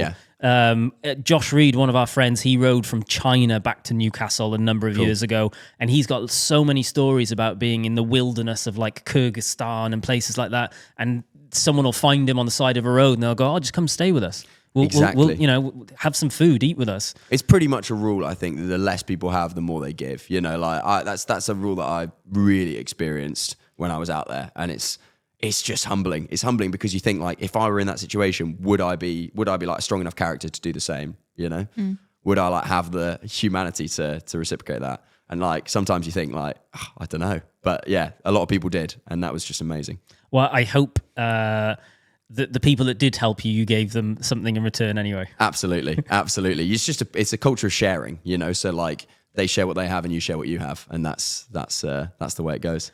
I think some people listening to this will probably assume that you're a rich kid because you talk very well. You've got a very neutral accent. Some people will argue that it's posh. Yeah. You're in your 20s and you managed to not work for 9 months. Yeah. So firstly, are you a rich kid? And more importantly, the question I'm actually asking is, how did you actually fund this trip? Is it bank of mum and dad, or what happened? How did this end up happening financially? Yeah. So I mean, I'd like to rebut. I don't think I'm a rich kid. Yeah. Again, like people might have something else to say, but no, it was like you say, like self-funded trip. I basically worked for 4 years after uni and just like put consistent bits away. I then like doubled up in London, like stayed in the same room as my partner. So I ended up saving a bit of money doing that. And then, and I was on track basically to be able to save enough to afford this trip by the end of that. I actually then was able to bring the trip forward by a few months because I had this lucky but unlucky thing where I got knocked off my bike in London and then got insurance payout because of that. So just sort of like stars aligned in that respect. But that just essentially changed the time frame as opposed to like making it feasible or not feasible. Yeah, it was just a slow saving process, and then you just think like it's about the same as I would have spent, like I say, just like living in London for another year, obviously without the income, but you just accumulate that steadily over time. It's interesting from like a financial point of view, because it's almost, you kind of, if you live somewhere, there's associated costs to it. Yeah. If you are able to not rent somewhere and not pay the usual day-to-day stuff that people have to pay, like commuting costs and Netflix and all of those things, then all of a sudden your actual minimum requirements, especially when you are somewhere where the costs of things are not astronomical, like it's significantly cheaper for you to ride a bike through Africa than it is to just live, just be present somewhere. Exactly, just exist in Britain. It absolutely is. So like once you're out there, once you get yourself out there, that's what I was saying, like almost the biggest cost is the kit, really, you know. And so that is an investment. I sourced most of my stuff secondhand on eBay. That was like a great avenue for me, or like using tricks like cycle to work and stuff like this. But once you've got that kit, then you can just replicate and you can live super cheaply. I know people that were on the road for like 4 or 5 years, and it's like the touring lifestyle. They maybe stop and they work a little bit, but they can do that because the places where they're going, the cost of living is just incredibly cheap. I mean, I was paying like 30p for my food each day or something. It's kind of crazy when you look at it like that. There's also a mindset thing there, isn't there? Because what you said is you worked to save for this trip, presumably then left your job without a job to go back to at the end of it, knowing that you were going to come back and have to get back into work. And I think that for some people, I mean, it's a privilege to be able to do that and not have any other strings attached to you, whether it's children or other financial commitments. That means you can do that. But also that's a scary prospect for a lot of people. Or some people think, it's better to get on the ladder early, work your way up so that, I can then have this level of wealth by the time I'm 30 or whatever. But it sounds Yeah. like the priority to you was more experience. Well, it and was, collecting that. and you're absolutely right. Like that the privilege, the biggest privilege is like not having like any dependence at this point. You know, like that's really, you know, yeah, that kind of facilitated it. I wouldn't have been able to do it obviously without that. And that's a sort of like, you know, that's a privilege, and also it's then a time of life thing that, you know, Yeah, being, you're young as well. yeah, Do it able while to you're do young. it at this point. But yeah, it was a step to not come back to a career, you know, and to feel like I'm missing out. I guess I took a gamble on that, thinking the experience I'm going to get from this, the life experience, and just the transferable skills, the resilience, all of these sorts of things Totally. are going to not be like I've just taken a year out and like done nothing. You know, that's actually going to add to my skill set and add to me going back into work rather than, you know, take away. So I took a gamble there. I'm yet to see if it pays off. Like I'm doing part-time work at the moment to sustain myself like while I'm back, and yeah, we'll see. But I'm confident in the fact that it will. I think like I say, the rewards from a trip like this, there's something that are so actually there are quite a lot of things that money can't buy, you know? Excellent answer. Thank you. This feels like it's turning into an interview. Right. Preparation. So if someone said to me, right, you're gonna do this thing where you're gonna ride 19,000 kilometers, I would absolutely shit myself, and I'd be like, oh my God, I have to train for the next decade to be ready for that. Yeah. If I was in my 20s, I'd probably say I need to train for the next 6 months. Yeah. Currently, I would need a decade. So, like, how much prep did you specifically do for this, or were you just in a decent enough shape with enough youth confidence to just go, I'll be fine, I'll just do it? Definitely an element of youth confidence and sort of exuberance and a bit of blind faith, like I said. But I wasn't that well set up for training, because for the year before the trip, basically after the crash, I didn't have a bike. So I didn't have like a touring bike or grab bike. I had my like Beta single speed that I was going around London on. So I rode that for a year, and I took that on several tours, and it ended up being like really great training, actually, like, you know, physically, because when you're riding a loaded single speed, you get used to like, you know, overgeared, like climbing and stuff like that. And for me, it was like climbing out the saddle. That was like a great physical thing that, you know, when you're on a loaded touring bike, one of the sort of scariest things I think for people is like trying to haul that thing like up a mountainside. And I actually found that like that, yeah, I felt that sort of like fear or that apprehension when I was like sitting down. But when I was like out the saddle, just like getting into a cadence, then I was absolutely fine with it. And that sort of thing I got from, single speed riding. So I didn't do a crazy amount of riding before the trip, but I did do some preparatory tours and just like getting out there and just riding consistently. I think that's the main thing. On a trip of this scale, you just ride yourself fit as well. Like, you know, you don't have to be in, you know, amazing shape. Obviously, like at the end of the tour, you're in pretty good cycling shape because that's just what you've been doing for the last 9 months. Mm-hmm. But if you, for example, walked every day, it's quite unlikely that you'd like suddenly snap your Achilles walking. You know, like you actually, you know, you might get some repetitive strain. So that's the thing that you want to focus on, is just making sure that, you're stretching and all this sort of stuff. But you're unlikely to do any major damage just by virtue of doing the thing. Did you do any mental preparation? Were you like, was there anything that you perhaps were really worried about or concerned about, and therefore you had to actually consider ways to address that so that mentally it was less of a burden? Or did you just take all of that side of the mental side of it, the challenge of it, with a pinch of salt? Well, I mean, I sat in a sauna for a long time, I gotta be honest, because I thought I was like, going to Africa, going to be really hot. So, I mean, but in terms of the mental side, I think I did worry about it. You know, I did worry about it. I was like, you know, this long sort of like in my own company, it's like, it's pretty exposing. Mm-hmm. And I think you just get into it. You get into it when you're out there. So I worried, and I was doing like the over planning, you know, like I said, I was sort of like really, for me, for some reason, the route was the main thing that I was like focusing on. Like if I just did a load of route planning, then I thought it's all going to be okay. Like if that bit of Africa looks really like familiar on a 2D page, then it will probably be familiar when I get there. You know, obviously could be further from the truth, but I just think you do the mental training when you're out there. You know, you can't prepare for it, but like you do the work when you're out there. Shall we move on to the bit I imagine a lot of people will want to know about? The equipment, the setup, the bike. Let's start with the bike. What bike was it? What setup was it? How was it spec'd? Well, I know, I'm going to preface this by saying I know I've like sort of, you know, said, oh, it's not all about the flashy kit or whatever, but I do I still enjoy that. You know, I'm only human. I like the way things look. I like the way things perform. So I went for a Mason. Do you know what? It's probably a good point to mention that you're not sponsored by anyone.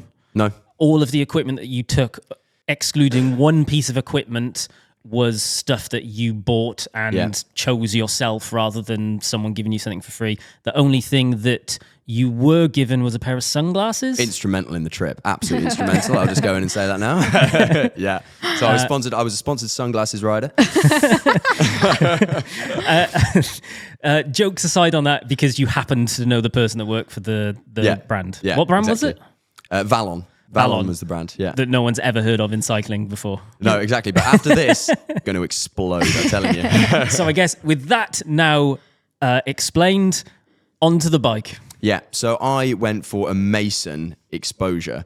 Now this was, I'm a bit like you, Jimmy. I'm a dead fan of steel. Like I really like steel, and I'm glad that you know that I like steel. Oh, of course. Everyone in Newcastle knows, don't they? Maybe everyone north of it. Yeah, but no, I love steel, and I chose to. This was the bit of flash kit that I really invested in. You know, was like a bike frame, because I was thinking, you know, this is theoretically the thing that will last a lifetime. You know, so like I say, I got that in the Cycle to Work scheme. I got it as a frame set only because it was brand new at the time. They just released it. So for anyone who doesn't know, the Mason Exposure is their like steel fast far gravel bike. You know, so Bokeh is their aluminium one. Exposure's their steel one. They just brought out the steel version, and so I like snapped a pre-order in, and then they made each one sort of to order. So that took a few months to come, in which time I was like still on my single speed, and then to build it up took another few months. So I actually really only rode this for a couple of weeks before setting off. Wow. Yeah. But that was awesome. I mean, like I say, the steel was great to ride, has really wide tyre clearance, so you can fit, I think, 2.35-inch tyres in there. So at the end, I was riding like cross-country mountain bike tyres. On a 700C wheel? 650. 650. Yeah, so Were you riding 650s? Yeah, I was riding 650s. Oh my goodness. Talk about standards, you know? Wowee. Yeah. You know, it would have been a lot easier on a 700. Oh, people say that. But you've also got to love the way it looks, haven't you? You've got to love the way it looks. But also, you know, like jokes aside. What tyres were you running then? So you had 650B Hunt wheels. So I had 650B Hunt wheels with a dynamo as well. Yeah. And I started off with Vittoria Torinos, 1.75s for Europe. They were good, but I was running tubes. I was, for some reason, again, like I was scared of like new tech. I mean, in terms of, I'll go on to say about this, but like carbon or tubeless, or, you know, I had an inkling that old standards were going to be better, like we talked about, but I didn't go far enough, you know, and I actually chose the wrong things to go old on. So I went tubes, and I was getting, you know, like, they were new tyres, so I wasn't getting a load of punctures, but I was getting a few towards the end, and I was thinking, right, I'm actually about to go through some pretty tricky terrain. So I went for some Schwalbe Marathon Mondials at this point, which are like tough as boot leather. And I rode them for 10,000 kilometers, and I got one puncture. Wow. Which is unbelievable, you know, and that was like rough riding. So, but they were dead unforgiving, you know, like that is part of it. Like they're not a plush ride.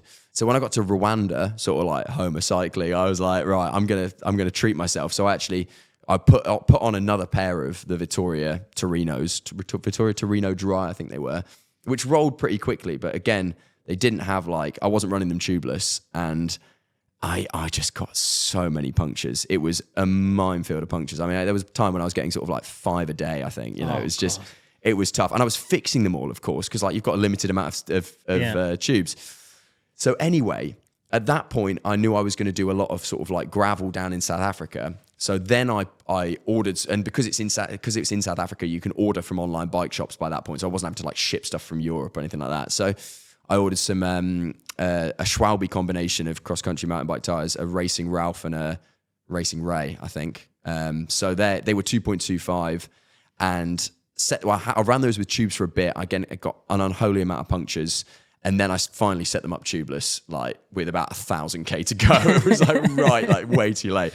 It was really funny because when I was doing it, the mechanic at the bike shop was like, I have never seen a back tire so punctured. Because obviously when you set up tubeless, you know, and you've been puncturing loads, it has to seal all these punctures. And he just goes, did you fix all of these? And I say, it has been a miserable few weeks. You know, like, yeah, I did. I fixed all of them. So yeah. So you were riding on mountain bike tires? Yeah. And I would absolutely recommend it. I thought it was going to be like slow me right down, all this sort of stuff. Like absolutely didn't. Like they rolled really quickly on the road. Don't know. I mean, I think they just do roll quickly. These Until you do that trip again on a tire that isn't a mountain bike tire. That's true. You can't say that. That is very true. But I had been riding I'd been riding these sort of semi-slicks Vittorias 1.75 inch, and they were like, I didn't feel a difference really. I didn't feel a noticeable difference because your weight is like the system weight on a touring setup is so much higher. You just don't notice these intricacies, you know? They're like, fair enough, they probably accumulate, but like you just don't notice them. So that's another bit of advice is like, just don't get caught up in the small things. Like, you know, just go for like the stuff that's going to do the job as opposed to like, you know, what might just like be a bit quicker. Yeah, it just doesn't go like that. The difference as well, Jimmy, and I know this because I was chatting to Jake about whether we could make a graphic to show the full route. And I said, did you record it on Strava? Can we get the GPX files? He was like, yeah, most days, but sometimes I just forgot to turn Strava on. And again, that is a difference between a bike packer and a tourer. It's just not so focused on the numbers and the data. Yeah. So do you even know whether you were going faster or not if you're not constantly looking at numbers? Like, I don't know if I was putting in more power. I actually met a guy out in Mozambique who was he was cycling from Kenya down to South Africa. He's a data analyst from the Netherlands, and he was like bejeweled, you know, he had like everything, like, you know, he's flashing gizmos, looked like a Christmas tree. He had like, you know, like power meter, heart rate monitor, you know, every radar rear light. That one's actually really good. I can tell you about that. But like he had all the data, and I was like, and he was telling me, and I was like, I don't want to know. I do not want to know. He's like, and he was like always looking at the weather. He's like, there's gonna be a headwind at this time, and I was like, it just saps your motivation. Like if you're looking at that every day, I'm like, for me that just kills my motivation. If I know I'm like suffering through a climb, and then I'm going to be like pedaling into a headwind on the descent, it's going to kill my motivation for that climb. So I just need to like be in that moment and just doing it as and when. But I've never been into my numbers, so that is, you know, I know it's a dying breed in this day and age. But yeah, I don't know. I think more and more people are, because I'm very much in that camp. Yeah, without doing the massive, humongous adventures, I'm just very much I don't care. You know, I have cared. I don't care anymore. It doesn't mean anything. I just want to, if I'm riding my bike, I just want to enjoy riding my bike. And I think there are more and more and more and more people that are doing away with, you know, once upon a time they might have been like, I'm going to go and have a go at that Strava segment. Whereas now they're perhaps just don't care about it. Exactly. But it's very refreshing to be around or have this conversation with you, because it's very typical for people that are in their mid-20s that have been riding a bike for the last 5, 6, 7, 8 years to just be really serious and really focused on, they just want to race bikes and they just want to be out on their bike all of the time, riding as fast as possible and up hills as quick as they can possibly ride. So it's really nice to see someone that has come through development with bikes, and you see bikes as just a tool for exploring, essentially, you know? Yeah. Well, it was funny, actually. The last ride I did of my trip was a bike race. So it was my first, actually my second bike race officially. I did the Grinduro, but that's like, you know, they just time segments of that, don't they? The Grinduro, that's their sort of thing. It's not like a start to finish bike race. So there's not like a pack mentality and like having to, pack riding and group riding and kind of tactical riding in that sense. So I did this gravel race, which is like an 80k gravel race and just outside of Cape Town. And it was like so funny because I rocked up and I was like, again, felt completely out of my depth. I'd never done anything like this, but I'd just done about 9 months of like the most perfect training, like weight training on a bike for 9 months in such consistent riding, such different temperatures and all this sort of stuff. So anyway, I got there and I like stripped off my stuff, and it was the first time I'd ridden my bike unloaded in 9 months. And I was like, wow, like this is what they created this bike for. Like it's a machine. It's so good. So the bike felt amazing. But then, I was complete newbie. Like, I had my tri-bars on because that's where I had my my GPS mount, and I needed the GPS for the route, you know, for the race route. Anyway, like I get there and they're like, "Oh, you can't race with tri-bars, obviously, you know, like there are rules." And I was like, "What?" So I have to take it off and just zip tie my GPS to my stem, and thinking, okay, well that'll work. And then I had no bottle cages, because I've been using a bladder. So then I was like stuffing bottles in my jersey, No, well, actually not even my jersey. I didn't have a jersey, obviously. So I was stuffing it in my bib shorts. And then I was racing in a Hawaiian shirt, and like everyone was looking at me like, what the hell? And it was really funny because like we started the race and it was like all quite, serious. And I remember one guy being like, might want to take, I was, with the front group, and they were like, you might want to take it easy on the climbs because then we'll be quicker all together, like if we're, drafting and all this sort of stuff. And I didn't know. I thought a race was a race. I thought you just go out there and ride quick, But anyway, and so I was feeling a little bit like, I don't feel like I quite belong here. I was feeling dead nervous. And then we're just riding along, and because it's 80K, you're not pushing it like the whole time. And then we just start to chat, and they were like, oh, are you the guy that's just rocked up from London, like, have you ridden it? And it was great because it was like a great icebreaker. I was like, yes, I've got no idea what I'm doing. Please, I'm so embarrassed. Like, I'm sure I'm like screwing this whole thing up, But it was a great experience in the end. And like, yeah, really I was, don't tell me, because I'm just going to pretend that this is what happened. What I'm going to pretend happened is that you just rode off the front and you beat everyone by like miles and miles and miles because you were just so fit and you just rode away and won it. And we're just going to leave it by that. You're always going to be the guy that rode to Cape Town and then won a bike race. That's fantastic. I'll leave it there. On the bike setup, what group set were you running? I was running a SRAM Force hydraulic 1x. So that's been on about 3 bikes now for me. I've just switched it between. And it worked great. I mean, I had spares, so I took a spare cassette. I went through 3 cassettes. I did this thing, I mean, like weird, like touring hacks and touring knacks. Things like, I call it the old switcheroo, which is basically like you rotate things. So like, on the drivetrain, you make sure that you run like, for example, a chain for 1,000 kilometers. Then you switch it with a new one. And then you switch it with, after that one's run for 1,000 kilometers, you switch it with a new one. And you run that for 1,000 kilometers, and then you repeat the whole process with the same chains, So instead of running a chain for 3,000 kilometers and then running a new chain from there for 3,000 kilometers and then another one, it basically means that you're wearing together. You're wearing together. So it's really intuitive when you think about it because, obviously your components wear based on the stretch of the chain. Yeah. But if they're stretching, like essentially what you do is you slow the stretch factor down of the chains that are actually being ridden by 3. So you end up like prolonging the life of your components by like a good while. That's like a good little touring tip. That's actually. that economics degree coming in. Yeah, exactly. Were you rotating cassettes as well? No, so I just rode a cassette from the beginning to the end. I mean, you could do. I think in the same principle you could do. But I rode just cassettes from like beginning of life to end of life for them until they started skipping, and then I had to put on a new one. But I had, that's why also my bike weighed a bit more at the beginning because like I was carrying a lot of spares with me. 14 chains, 30 cassettes. Exactly. But you do it with your tyres as well. Like you can switch back to front and things like this. It's great if you've got non-directional tyres because then you can switch, like whichever way you want and all this sort of stuff. But yeah, switching around is a good thing. I like to argue that all tyres are non-directional. Oh, well, I think you're probably right, unless they've got these massive chevrons on them, But still, it's going to be fine. It will be. It will probably roll. Or perhaps okay, it won't. Maybe I'm just. But if you haven't got the numbers, then you don't know. Bags. How did you carry stuff? Okay, so I had sort of like a bit of a mix between bike packing, bike touring setup. So I had a big frame bag. So I mean, I'm a tall guy. I'm 196 centimeters or 6'5" in sort of old money. So I ride a 62 centimeter frame, which means there's a lot of space in the triangle. The dream for bike packing. It's really, honestly, and I mean, I probably could have ridden a 60, but I rode a 62 with a short stem, just literally to maximize the space in the frame. So I had a big frame bag, and then I had, I had a bar bag, I had a tri-bar bag. That was actually a real MVP bag. It was a restrap one that like goes in between your tri-bars. And I can imagine that's really good for racing and things like this because it's actually dead aero. But it's really, that's really useful. And then I had fork packs. So like 2 Ortlieb fork packs and then a tail fin with a tail fin top stay bag.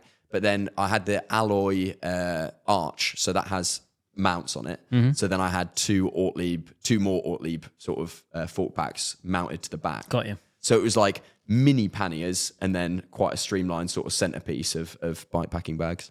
How did you come to that? Why did you make those decisions? Good question. I mean, I sourced about 50% of those secondhand and then bought the other ones new. So it was like kind of what was available on eBay and stuff like that. And then also like what I kind of wanted. I mean, I basically went with it.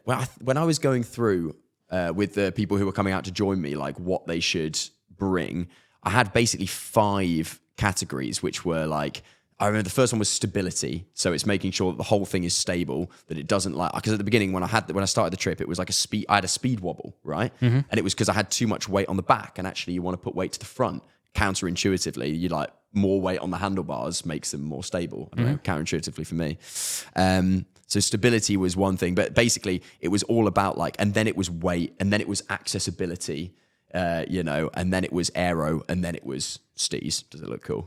So I started You considered aero, but rode monstrous mountain bike tires on 650B wheels. Yeah, I did. This is why it was number 4, though. This is why it was number 4. But you'll know that steez was even lower. Steez was like 5, so it didn't matter what it looked like. But yeah, I made the decision based on sort of like stability and accessibility more than anything, and then on weight. So in the bags, what sort of stuff were you taking? So I'm guessing you had actual camping equipment, or like, ultimately, what did you take? Yeah, so camping setup, so sort of like sleeps. Actual tent? Actual tent. I had an actual tent. Had a 2-person tent. I mean, I quote unquote 2-person tent because it's quite tight with 2 people in there. But I had. But as you said, you are 6 foot, 5,000. Yeah, exactly. Yeah, so I did go diagonally. Yeah, sleep mat, sleeping bag, little pillow. In terms of the kit, like in terms of my own bike kit, I literally, like I said, I had 1 pair of bib shorts, and I had like 1 pair of shorts for off the bike, some Crocs. Then it was mostly like food and spares, really. Like I had some water. The one actual luxury I had was an iPad, which I used to write on while I was away. But yeah, other than that, it was like pretty bare bones. By the end, I did do a sort of like slow reduction as I went, though. When people came out, they'd always be sent back with something. It's inevitable. I hope I know the answer to this question, but we'll see.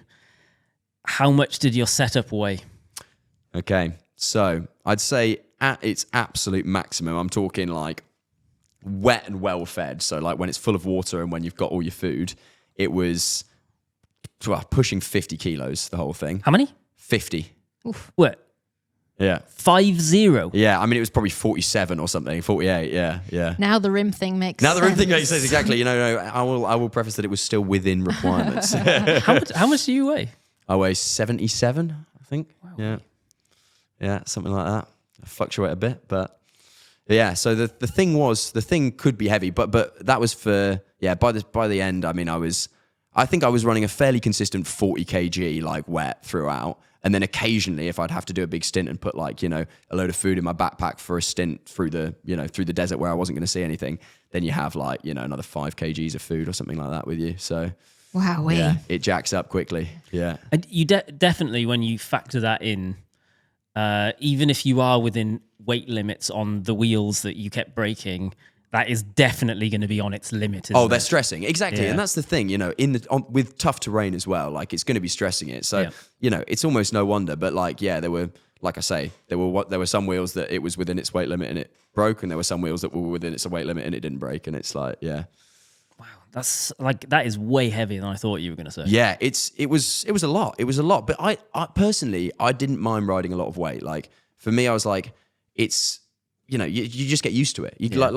Like anything, you just get used to it. The thing that it did limit though was obviously the components. Like it does place a lot of strain on your components. So that's the consideration. What I was hoping you were going to say is I don't know. Oh no! And you almost did say that, basically. Well, I had to figure out though, because obviously when I was like figuring out, like, am I within weight limits? And I was having to be really careful to be really within these weight limits because that was the thing that was failing on me. So I did know, and then there was one point when I had the 3 folks out to join me that there were a lot of roadside scales in Africa, and so like it was in Uganda, we saw like these roadside scales, and we paid a little bit to put our bikes on there, and like we hung them up in order. And they had like 23 kilograms, 26 kilograms, 28 kilograms. Then I'm 45 kilograms, kind of thing. It's just crazy. Yeah. Okay, let's move on to the last section, which is kind of like little summaries of some bits and pieces. So, what was the best value kit that you took with you? Right. This is a good question. I mean, I think in terms of just literal, like most versatile tool, chain lube. It's not flashy, but it's seriously useful. Like, and this doesn't have to be like any particular chain lube for me. I think I was using something like Phoenix or something like that. I had an all weather and I had a dry, but it fixed so many things. So like, I'm not being funny, but like I remember I was having my clipless mechanism of my pedal was sticking, and you just like drop a few bits of lube in there and suddenly it works sweet as anything. Or, you're breaking a zip, for example, and you just like drop some lube into the zip and then it works. My pump I'd take apart and re-lube the O-ring, and then it would be smooth as anything after being all gritty. I'm trying to think. There are definitely more, but yeah, there was. Well, that's a brilliant one. That's a great piece of advice. That was really good. Oh yeah, the other thing, shifter. I fixed my shifter. So after riding the iron train, it got a load of silt on iron ore dust in it, and I was like, and it stopped. It basically stopped shifting, and this is like one by shifter, and I was like, oh, so I'm doing the rest of the trip single speed then. Shifter's not an easy thing to fix or get repaired, but. I cleaned it out and I dropped some lube into the mechanism and then it worked great, and I just periodically do that when it got sort of caked up. Next one. So an expensive piece of kit that was actually absolutely worth the money? Yeah. Well, I mean, on the bike front, it would be the frame. At the end of the day, I've got a real rule, which is you've got to be psyched on your bike. Especially if you're looking at that thing and you're thinking, I've got to ride 19,000 Ks on it. The least I can do is want to ride it, So that was a bit of kit that and it didn't, it did perform really well. The frame itself, I was absolutely in love with it. But I would say the really good thing would be the sleep setup, don't compromise on that. A tent for me, I bought it secondhand, but I got if you bought it new, I got the MSR Hubba Hubba, which is a bit of a classic in the bike touring scene. And that is really good in terms of it's a really top end tent. It doesn't weigh much. It's really easy to set up. It's freestanding, so you can pitch it on a petrol station forecourt as well. It doesn't need to be pegged out, you know. You can pitch it. I pitch mostly without the outer of it, just the inner shell. And you can pitch it in a hotel or, a guest house room. If it's a bit horrible in there and you think there's going to be bed bugs, you can put your tent up instead, So that sleeping bag, I went for a nice sleeping bag. Again, it's just kit that's going to last. So I had a Rab Alpine or something, something along those lines. And then Thermarest. I bought that secondhand, but they still cost a bomb secondhand. I think it's £200 or something. Thermarest? Yeah, which is your little air mattress. Okay. But the brand is Thermarest. And they fine. are they're pretty gold standard when it comes to sleeping systems. So I got the longest and widest that is in production, because I was so instead of getting the one that's shaped to your body, it was the square one. This is why your setup was 50 kilos, because exactly, you had the biggest bike in the world with equipment for the biggest person in the world. Exactly. And the final one, and lovely to finish on a negative, something that you didn't like, something you hated, something that you would definitely change, or ultimately just something that you go, I wish I hadn't done that. So I think I alluded to it earlier, but not being, for me, it was not being scared of some bits of new tech. So in terms of materials. So for me, I avoided carbon like the plague. I was I feel it's just going to shatter into a million pieces when I get, when I get anywhere out of Europe. And I was actually, obviously technology's improved a lot. And carbon was one of the things that I should have had more of on my bike. Absolutely not for the frame material. That seems like a massive mistake because if you're throwing it on the back of a truck or whatever, and it gets a knock, then that could be your frame over. But the beauty of steel in touring is that you're always going to find somewhere that can weld. Yeah, exactly. You can weld a steel frame back together, even if it's a botch job, and you will be able to keep riding. 100%. That was totally part of the consideration, and that is the material that affords that luxury. So, yeah.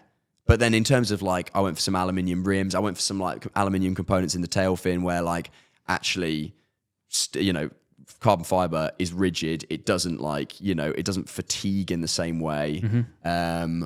And actually, it would have done the job. And I met a lot of people out there who had a lot of bike touring experience who were still running certain carbon bits. Don't put on a carbon chain ring or something like this, But what sort of bits are they running though? What are you talking finishing kits just to save a bit of weight, or are you talking? No, I'm talking workhorse bits like wheels, So mm-hmm. Wheels was a big one that probably should have gone with a carbon set of hoops. And then the two specific things for me were the wheels and then the stay between the tail fin arch and the seat. I had a aluminium one that I just wasn't making friends with it. It kept on bending. So, but the carbon one was rigid, so they helped me out with a carbon replacement. Oh, did they? Yeah, nice. Solid guys there as well. Yeah, nice. Well, we also have some questions from listeners. I asked put a call out on Instagram for anyone who wanted to ask you anything. We've been talking for quite a while, so I'm going to say this should be a rapid fire round. Rapid fire, love it. So Paul asks, how good were your mechanic skills before you left, and have they improved as a result of the challenges? Definitely they've improved. I'd say I'm a nuts and bolts mechanic. So when it comes to anything like hydraulics or electrics, I can't do it. So like I'd say they're definitely better than when I was out there, than when I went out there. Yeah. And as a starting point, had you just learnt from tinkering and watching YouTube videos, or? So I was really lucky. Coincidentally, I met a guy when I was setting up my bike. I met a guy who became a close friend who was setting up a bike shop in London, and he basically proposed, "Hey, bring your bike in, and I'll teach you like how to work on it." You've got to give him a shout out. Oh, absolutely. So Josh from L'Atelier du Velo on Lordship Lane in Dulwich. Absolutely solid. And also he's like a solid gold bike mechanic in terms of he'll talk you through everything. He really wants people to learn. He's like, he'll be really transparent about the work that needs doing and why and what it costs, So he's a really solid gold guy, but he really helped me out with building up my bike. Learning and how learning. to do it. Yeah. That's actually a great bit of advice. Make friends with a bike mechanic, and even actually propose to them if they don't want to give you their time for free, which why should they? Ask them if they will give you some tuition. Exactly. It's worth he it, started isn't to it? do this actually at the bike shop, is like give people tuition where you can pay a bit on top of the work that's being done, and he'll like teach you how to do it. But cool. so I'd say like pre-Josh, terrible, post-Josh, pretty good. Interesting. Yeah. Okay, Gravel Gav asks, Yeah. he says, as a bike packer myself, I'm always intrigued how others manage their day-to-day. Travelling over such a lengthy period, does Jake stick to a daily routine or set goals so that he doesn't lose motivation? Whether that's a distance goal, getting to the next town, meeting someone along the way, food at a nice restaurant. It's just something I've struggled with over multi-day tours, so keen to get the lowdown. Yeah. So for me, establishing like a routine was pretty essential. So like I mentioned earlier, like a 3+1 or a 4+1 in just terms of like the days. Like I said, distance goals, actually, I found that being ambitious with those for me was helpful. People do it in lots of different ways, but for me, that was helpful. And then, like things like food, like they are just such like small pleasures that really elevate a day. So if I could get some nice food occasionally, then I'd do that.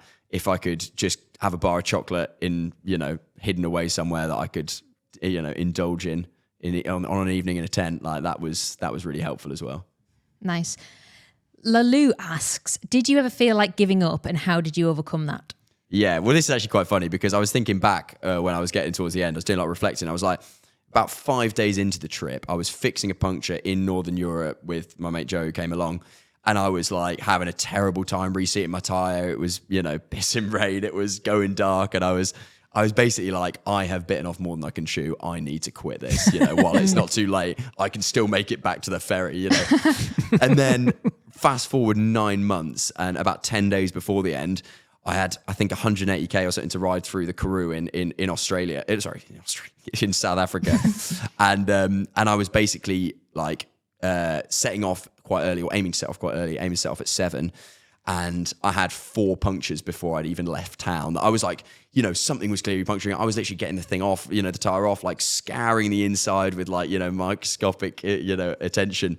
And I just couldn't figure out what was giving it to me. And so I had 4 punctures before I even left town. I ended up leaving at town at 10:30, but just before that I was on the phone to my mum, like, I think I've just got to get a truck down to Cape Town. Like, screw this. I'm throwing in the towel. Like, this is too much. But it's always just in these acute moments, you sort of feel, like, I need to give up. But it was just in sort of splitting the body in half. I got through that. I was like, I could be protesting as much as I wanted to in my head, but as long as my legs were riding, then it was fine. So I'd be like stroppy, grumpy, want to quit. But if I could just get on the bike and just disassociate and just like make sure I was making some progress, eventually you sort of ride it out your system. Vinny asks, how safe did you feel leaving your bike and belongings for a short time to pop into a shop or go to the loo? And did anything ever get nicked? So nothing got nicked, which was awesome. I felt really comfortable leaving my bike out. Not in big cities, of course. You'd never leave a bike in big cities unattended. But like provincially, like anywhere I would leave it and I would not have any trouble with that. The only place that I didn't ever leave it was in South Africa, where I essentially cuddled my bike at night because I was so scared that someone was going to nick it. So, but other than that, no, I didn't have any trouble. Did you take cafe locks, anything like that? Or I actually took a lock, but that was one thing to go in the great reduction Yeah. of weight. So like I had a little bike alarm that I would sometimes set that like, if the bike was moved, then it would go crazy. Oh, cool. So that was actually quite a good bit of, that was a really, I got given that by a mate, but that it looked like it cost about £5 on Amazon. Like it was not a, expensive bit of kit, but that was a really good bit of kit. So nice. One to look into. The last question is from me. And this is a question that people who do large scale challenges or events, namely Chris Hall, hates, but I'm going to ask it anyway. What's next? And I don't necessarily mean that in terms of what's your next adventure, but what's next for you in life? What do you have plans at the moment? Are you still figuring it out? What happens from here? That's a great question. Well, it's a big question. It's one I've been thinking about all the while because, like you say, I went out there without a plan for when I got back. And I, just by virtue of the places that I was riding through and the lives that a lot of people were living, I just know that the next thing, whatever it is, I don't have solid plans about what it's going to be, but it's got to be something that's sort of for the betterment and the greater good, some sort of impact in some area of need. So I felt a really strong conviction to do something along those lines. So I'm currently having a look at several areas. In terms of what's next for cycling and things like that, I've taken the leap to go and do the race around Rwanda this year. Oh, cool. Well, next year it actually is, so 2nd of Feb. And that's like a self-supported bikepacking race around Rwanda. I love the country so much. It was such an interesting sort of political paradox there as well. And so I was excited to go back. And I needed something on the horizon so I wouldn't just get back and be a lump on my sofa for the next 6 months. Do you feel drawn to Africa now, or do you feel drawn to adventures? Like, for example, does the idea of going back to Africa now feel something that you want to do or feel very accessible versus, say, going and doing a big adventure in South America or Vietnam or something like that? Well, I think I'm drawn to adventure more than specifically the place, but I think you just said it, like it feels more accessible and also because like Africa for so many people is a place that doesn't feel accessible, that like it's a really nice feeling for it actually to feel like, a very welcoming place, a very homely place, a place where I feel comfortable. And I just hope it's that for more people. And things like UCI and, like taking the world champs there, that's like, great for people just understanding what it's actually like. And it does feel like there's a shift happening, doesn't there? Yeah. Because there's a lot of people that are scared of Africa, and in some respects, there's a good reason for that. Yeah. But I think there is lots of people are now riding and doing adventures in Africa and having a great time and not landing on the typical stereotypes. But also, it's a continent. Exactly. Yes, It's a whole continent. It would be the same as people going, I don't like riding in Europe. And it's like, are you talking about London or are you talking about Corona. Yeah. Or the Czech Republic? Like it's so diverse, and that you're talking about you had to avoid some areas. However, that I imagine country to country, it's very different in terms of culture. It's very different in terms of politics, and you're saying, you didn't experience any bikes getting nicked or anything like that. So actually, it's very similar to here in terms of. No, you definitely get your bike nicked. I think you get your bike nicked in London. But I think that we come with these stereotypes through lack of knowledge and end up grouping a whole continent together. And it's actually crazy. a huge place with a lot of diverse culture. 100%. And I think that's the thing, like, but you need to break down like the continental stigma, because like you say, that's how people approach the thing. So, like you need to be like, well, yeah, you're absolutely right. Like it's so different in so many places. And I think I had like a conception of Africa before I went that was like, that's Africa, like it's a faraway place. And it's like, when I was there, I was like, this is Africa. And also Africa is as many different faces, like it's a crazy, Absolutely. So Even different. think of Morocco compared to South Africa. Culturally is a completely different thing. And I think that there's many variations in between as well, isn't there? Definitely. Cool.